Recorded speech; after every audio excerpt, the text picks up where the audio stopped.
Before we go on, since this is the Wisdom 2.0 conference, I want us to take a moment and just come really present, to just take a deep breath in and exhale out any preoccupations, worries, concerns that we have, and then allow ourselves to receive the next breath.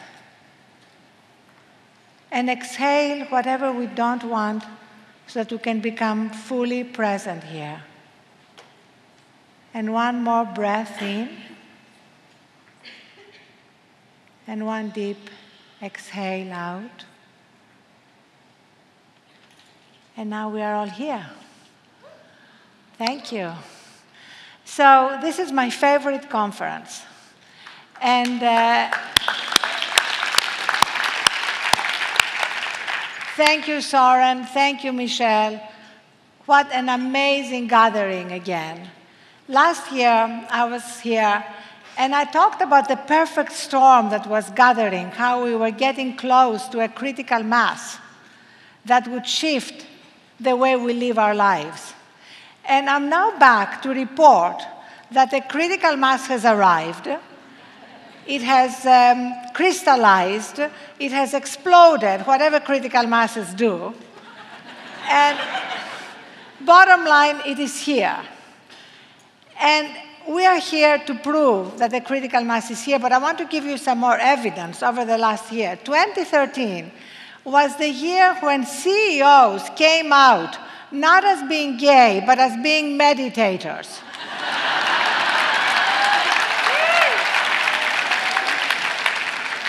Mark Benioff, the CEO of Salesforce, came out and let us know that he's been meditating for 25 years. Ray Dalio, the CEO of the biggest hedge fund, Bridgewater, came out and told us that he's been meditating for over 40 years and considers it central to his success. Mark Bertolini, the CEO of Aetna, the third largest health insurance company in America, didn't just come out and tell us that he meditates, he does yoga, he does acupuncture, but that he also made them available to his 49,000 employees and wants to make them available as a benefit to everyone.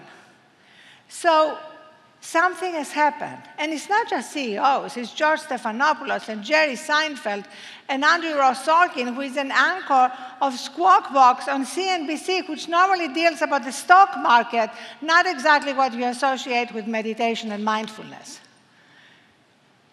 So no question that mindfulness and meditation are no longer vaguely New Agey, vaguely flaky, definitely Californian.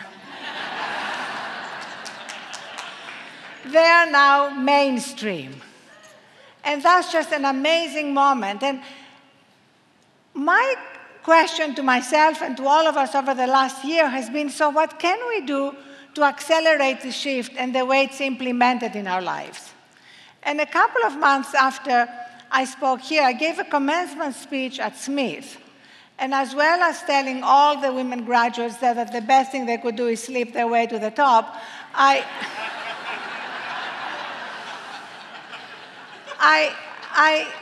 told them that it was time to redefine success. That if we continue defining success as two metrics, money and power, it will be like trying to sit on a two-legged stool. We are going to fall off sooner or later.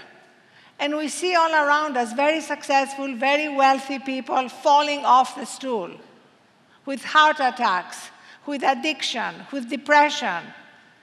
The casualties all around us. So if we're going to bring the third metric of success into our lives, what does it consist of? It consists of 4 pillars. Are you still with me? The third metric has 4 pillars. The first pillar is well-being. Because what's the point of being successful if we undermine our health and our well-being? You know, the Greeks called it eudaimonia, flourishing. That's why I called my new book Thriving, because thrive is so different than just succeeding and paying a heavy price along the way. If you go into any corporate workplace now, except for the ones that have already adjusted, adopted, and become part of the critical mass, you see that it is fueled by burnout, sleep deprivation, exhaustion. And how can we change that? I think women have a big role to play here. I mean, men are incredibly important, don't get me wrong. But when we talk about women needing to be at the top of all these places, my question is, we don't want just to be at the top of these places. We want to change these places. Because the way corporate America is working right now, it's not working. It's not working for women, it's not working for men, it's not working for polar bears, it's not sustainable. And so this is the time for the third women's revolution. The first women's revolution gave us the vote. The second women's revolution gave us access to every job at every level, and it's still an ongoing revolution. We are not done with it. But the third one is going to be to change the world in which we are participating. And men, you are going to be so grateful when that happens.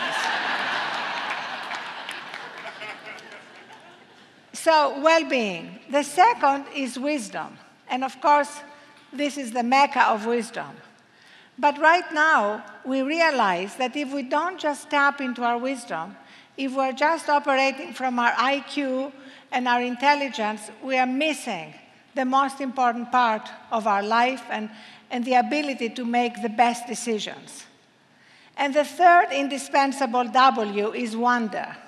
You know, I was very blessed to have a mother who, whatever she was doing, whether it was washing the dishes or feeding the seagulls, was really present and really filled with the joy at being part of this mystery of life. And yet so often, especially now with all our technologies, we get so distracted that we are constantly missing the moment. That's what my mother used to say to me all the time, don't miss the moment. And of course, the final pillar is giving, because that's what brings it all together. We can have well-being, wisdom, and wonder, but if we don't make giving part of our lives, and I don't mean just the amazing things that people are doing, going to Rwanda to start an orphanage, incredible, I'm so grateful for what people are doing, but also just daily instances of kindness and generosity and connecting with people. Once again, my mother, you know, my role model, the book is dedicated to her. She lived a third matric life before we knew there was a third matric. She never distinguished among people based on their place in life. She had no hierarchies. I remember once when I was dating a Tory member of parliament when I was living in London, he brought Ted Heath, then Prime Minister, for dinner. And my mother was in the kitchen, she was always in the kitchen. And something went wrong, and there was a plumber there fixing it. And my mother said to him, so what do you think of the Prime Minister? And he said, you know, not very much. He's not been very good for working people. And my mother immediately said, you know what, let me just bring him in so you can tell him directly. And for her, that was the most natural thing in the world, because we are all connected. We are all one. And capturing that and being able to connect with people in a way that's no longer impersonal, wherever they are, transforms our daily life. My mother could not have anybody walk into our home, the FedEx man, the parent of one of my children's friends coming for a play date without telling them to come into the kitchen and have something to eat that she had just made. So don't miss the moment. And it's so wonderful to have Joan Halifax here. You know, I'm such a big admirer of her and your work, Joan. You've done such an incredible, incredible job for all of us.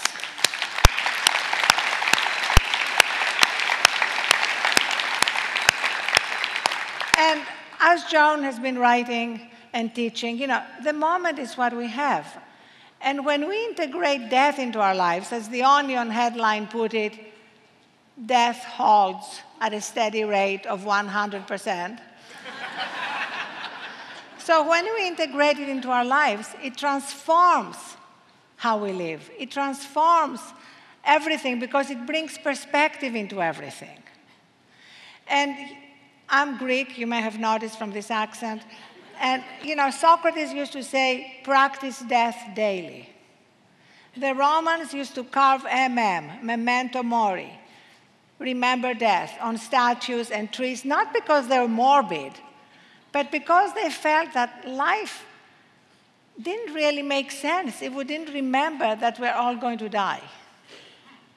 And I was recently at a friend's memorial, and listening to the eulogy, I was struck by how eulogies are never about what makes us successful in terms of the world. Eulogies are about all the other things, about how we made people feel. Did we make them laugh? Small kindnesses, lifelong passions. So what is it that we spend so much time on our resume and so little time on our eulogy? Have you ever been to a memorial where you heard somebody say, George was absolutely amazing. He increased market share by 1/3. Or, Mary, she made SVP at 35. And she never ate lunch away from her desk. Her PowerPoints were incredible. These are all the things that we celebrate every day, but what are we giving our eulogizers to work with?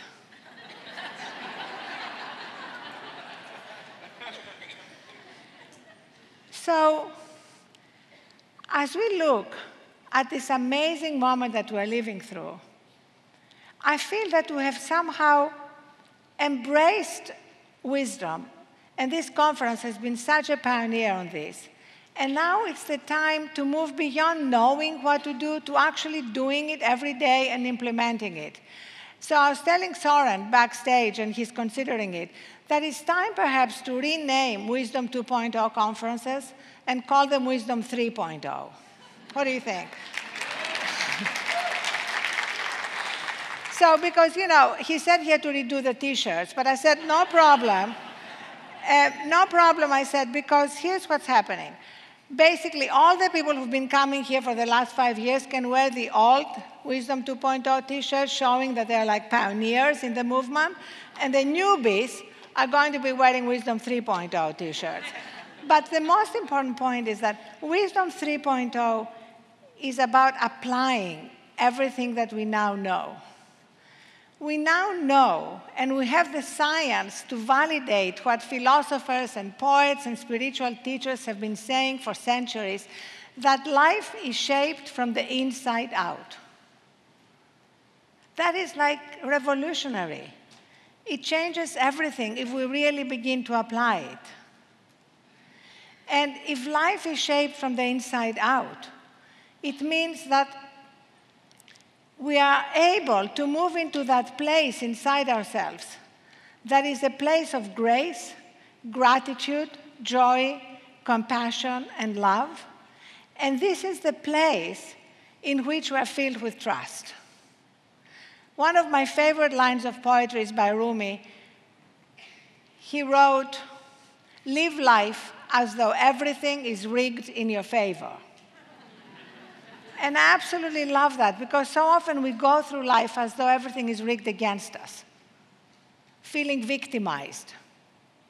If we can really embody that trust, that whatever happens is there for us as a teacher, whatever obstacle or challenge we are facing, whatever painful experience we're going through is there as a teacher, then our life is truly transformed.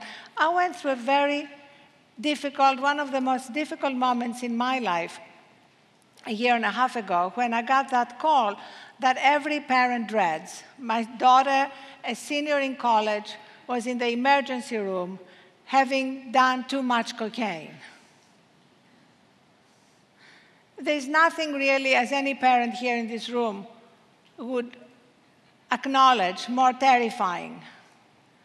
And now, after almost 2 years now, actually, it's been, of her being sober, graduating, and having a stable job.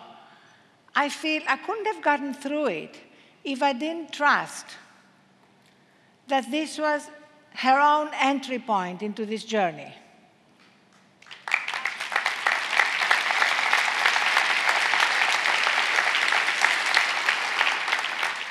And she decided to write about it a few months ago because she wanted to help other young people and share her own journey.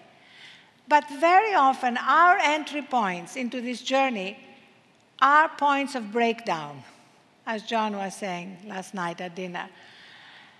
We wish that it could be a line of poetry that touches our hearts and makes us change our lives. I wish it could be one of the amazing scientific studies coming out every day now from Harvard and Duke and Stanford and the amazing Richard Davidson at the University of Wisconsin that prove without any doubt that mindfulness and meditation and sleep actually transform our lives, and we have the ability, as Dan Siegel will tell you after me, that to rewire our brain, and that happiness is a skill that we can learn. I wish that all this evidence and all this poetry and all these spiritual teachings would actually make us transform our lives, but the truth is that most of the time what transforms our lives is a very painful wake-up call.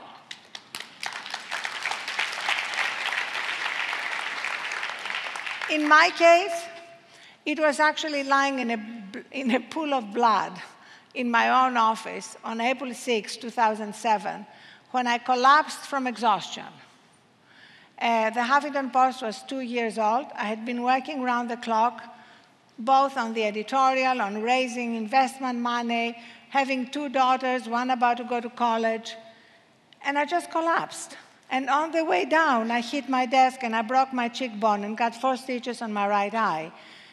And then, as I went from doctor's office to doctor's office, from MRI to echocardiogram, to find out what was wrong with me, they discovered that there was nothing medically wrong with me, but there was everything wrong with the way I was leading my life. And that's when I started thinking about what is success. Because by the conventional definition of success, I was successful. I had just been on the Time magazine's 100 Most Influential People. I was on the cover of magazines. But by any sane definition of success, I was clearly not successful if I was lying in a pool of blood in my own office.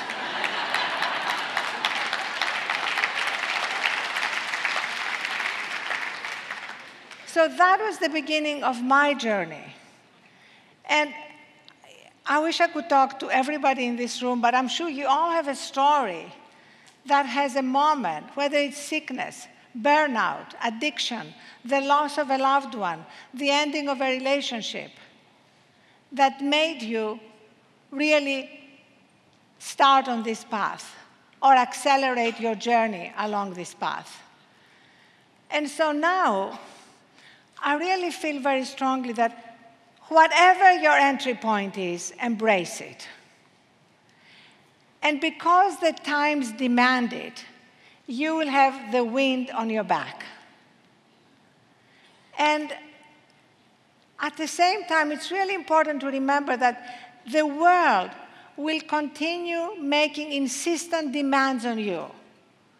I love this passage by Ian Thomas, who said, "The world every day will yank you by the hand and say, this is important, and this is important, and this is important.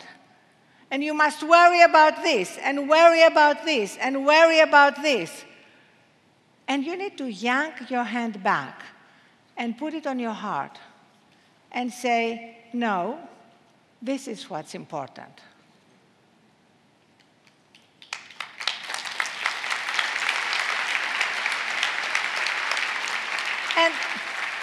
And what makes it hard is that the world every day sends us flashing, insistent, loud messages and signposts to make more money, to climb up the career ladder. And there are almost no signposts in the world to tell us to reconnect with the essence of who we are. to take care of ourselves along the way, to reach out to others who need us. So we need to create our own tribe, our own practices, our own rituals, to make sure that we find these signposts in ourselves, because it's not going to happen otherwise. That's why I talk about moving from Wisdom 2.0 to Wisdom 3.0. In the implementation of what we know and what science has now validated beyond any doubt, we need the regular rituals and practices, whatever they are. Mine started with sleep. As you all know, I'm a sleep evangelist. I'm so happy that now science has validated me. But I went from 4 to 5 hours sleep to 7 to 8 hours sleep, and my life was changed. And also, I made my bedroom a device-free zone. No iPhones, smartphones, iPads, or anything like that allowed. I actually read real books in bed, which is absolutely amazing. You know, you can actually underline them, which I love doing. So we need to really outsmart all these tendencies to stay constantly connected to the world, to our devices, and forget to reconnect with ourselves. And ultimately, we have 30,000 days to play the game of life, if we're lucky.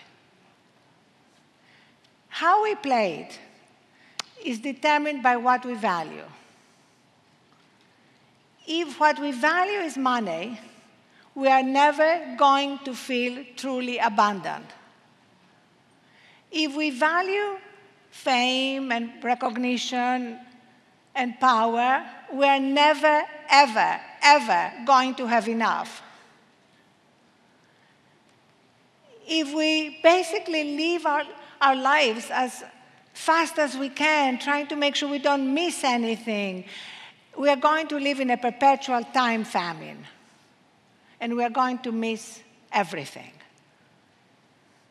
So, the final session of this conference is called Taking It Out into the World. And I want to kind of put a twist on it. Because in this room of doers and hyperachievers, important though it is to take it out into the world, incredibly important, what is harder for us, doers and hyperachievers, is every day to keep taking it back inside. So let me just end by saying upward, onward, and inward.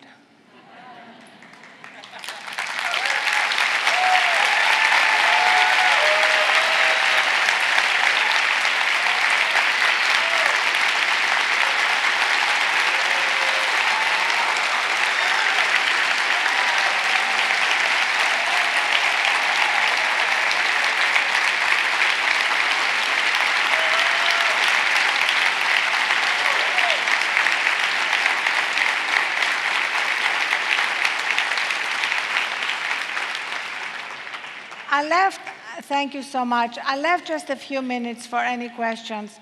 And while you are thinking of it, because I come from the interactive world, so I can't just not have questions. And also at 4:30, I'm going to be in our booth, the Huffington Post booth, if anybody wants to come and talk to me there. But also, while anybody is thinking of maybe a question, let me just say that I would love to continue this conversation on the Huffington Post. Part of the critical mass that I mentioned, the fact that it has arrived, is demonstrated by what's happening on HuffPost. We launched as primarily a politics and news site, and in the last 2 years, we've so accelerated the coverage of all these issues. We now have 27 sections on sleep, parenting, the third metric, and last month, the traffic to these sections overtook our politics traffic. Which I love, because I feel that now the Huffington Post is like a vehicle for this conversation. And I don't mind where else you put your stories. It's not about exclusivity.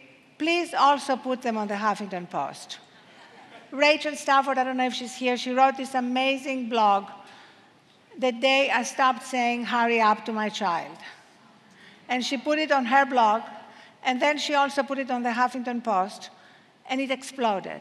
It got 1.2 million likes on Facebook when I last looked, 7.5 million page views. So now I feel like we've created this vehicle that gets 95 million unique visitors a month. Let's use it to accelerate this revolution.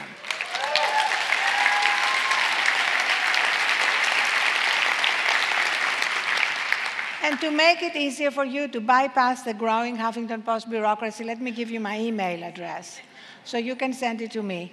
It's arianna@huffingtonpost.com.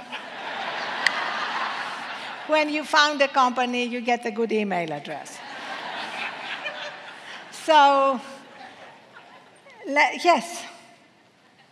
You have a question? Great. I was really touched by the story of your daughter. And I think grief and pain and shame and fear are such a part of corporate life that no one talks about. Can you talk about how maybe we can not be taken hostage? First of all, thank you so much. You know, the reason Christina decided to tell her story is because she wanted to take some of the shame out of it, the shame that makes people not talk about it. And in terms of corporate life, absolutely. Watching corporate America now is like watching a split screen.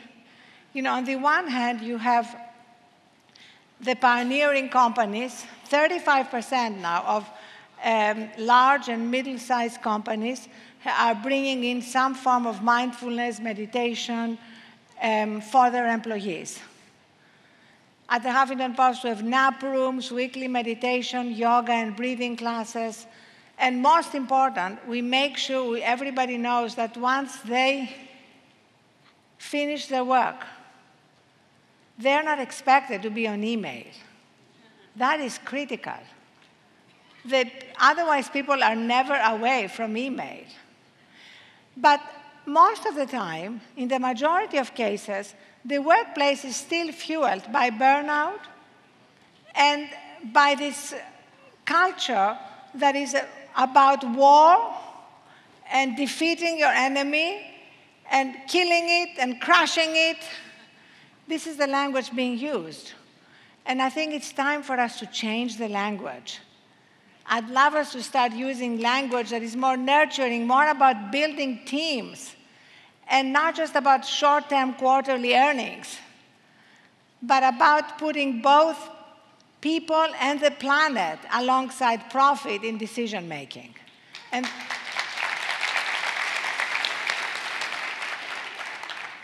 we now have 16 seconds. How about if we, during this, shall we take a quick question? Will Soren be upset? Or shall we do a quick closing our eyes? And one quick question? Closing our eyes, okay. We'll talk at the booth at 4:30. Let's just close our eyes.